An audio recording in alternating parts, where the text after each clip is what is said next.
தனுசு ராசிக்காரர்கள் பைரவர் வழிபாடு மன நிம்மதியும் மன தைரியத்தையும் கொடுக்கக்கூடிய ஆவணி மாதம் என்பதை ஞாபகத்தில் வைத்துக் கொள்ளுங்கள். பசுமாடுகளுக்கு ஞாயிற்றுக்கிழமையில் கோதுமை தவிடும் வெல்லமும் கலந்து கொடுப்பது பெரிய அளவு நம்பிக்கையும் பெரிய அளவு அனுகூலத்தையும் தடைகளை தவிடுபடியாக்கும் என்பதை எல்லா ஆவணி மாதத்திலும் தனுசு ராசிக்காரர்கள் இதை கடைபிடிப்பது சிறந்த பரிகாரமாக காணப்படுகிறது.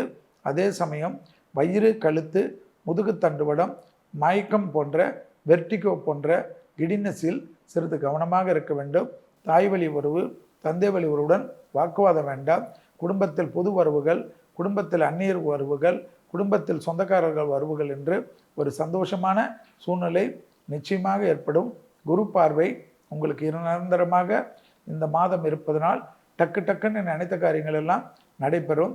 குடும்பத்தில் துணை அல்லது துணைவியாருடன் தேகாரக்கியமும் அவர்களுடன் வாக்குவாதம் இல்லாமல் இருப்பதும் மிக மிக முக்கியமான அமைப்பு என்பதை தனுசு ராசிக்காரர்கள் உணர்ந்து கொள்ள வேண்டும்.